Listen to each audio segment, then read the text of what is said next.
I miss you guys. I know. Miss you at Mass, and I miss and I'm grateful for your support. I mean, I've gotten notes and emails, and people are pushing like on some of the videos, whatever. This is all new to me, but and how are things going? You've had some initiatives reaching Right. out to the other veteran senior sages in the parish. Could you say something about how that came about and how it worked and how it is going? We have been thinking, how are we going to reach out? And the pastoral council said, well, we would like to call all the sages.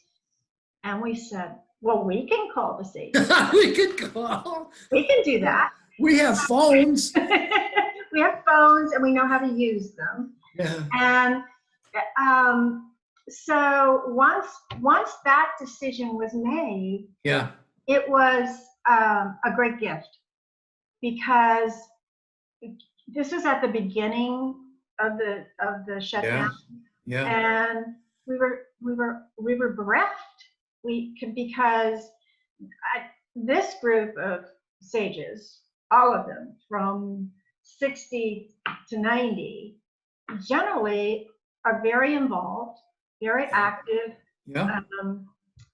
reaching out, working in the community, and all of a sudden, the things that we thought that we were able to get back were gone. Yeah. So people started calling. Everyone was appreciative of the call. And people shared. I read something on Facebook the other day that we're not all in the same boat, but we're all in the same storm. Mm-hmm. And I think that's what we found, that people's situations range from all of the grandchildren have moved in from the Northeast where things were worse. So I called someone at 8 o'clock in the morning, and the husband was out on the lawn playing croquet with the grandchildren. Not what he's used to doing. Some people were hoping to retire this spring, and all of that's fallen apart. Some people, as you know, are deeply engaged in business and trying to cope with that. The folks that, even people who lived in apartments, generally had family in the area or said that they had neighbors who were reaching out to them. The most difficult situations were folks who were in nursing homes who had spouses who were in nursing homes. Yes. Because they cannot be together. And that's really, really tough. And as time has gone on, as you know from the notes you're getting, people are missing St. Peter and missing you more and more. Now they're really beginning to ache and be really, really hungry. So get ready. Yes, get ready. Yeah, and it's going to be hard because we're not going to say, okay, we're back to normal.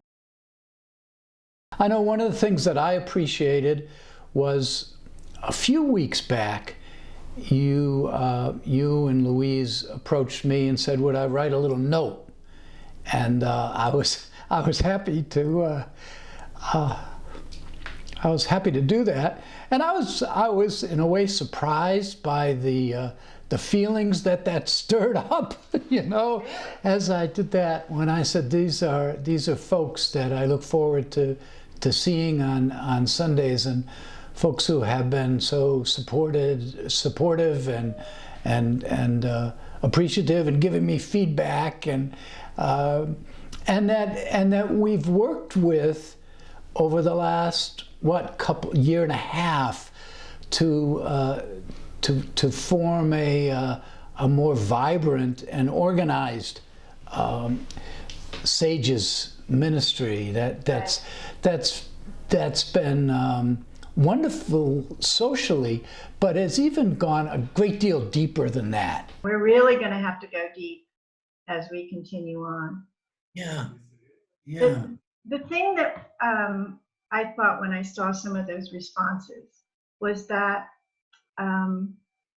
one of the great gifts, particularly if you're the pastor, I mean, people say thank you and people say I'm appreciative, but the responses that I saw were things that you might not hear in ordinary times. You know, that people are really beginning to understand how important community is and church is and connections are, and to be able to verbalize that out of their loss and hunger, they're being able to say things that they might not have said before to one another, you know? Yes. It's been good. We're more in touch with our spiritual needs, closer to our feelings, you know, and closer to our desires. And I found too that they're more accessible, they're bigger. It's like everybody's talking about their dreams. Yeah. And people are having these vivid dreams. And I find I go up and down in terms of consolation, desolation. And that when I say that to people, they say, oh yeah, me too. Yeah, yeah. I'm increasingly aware that that the heart of my ministry as a pastor is a ministry of prayer.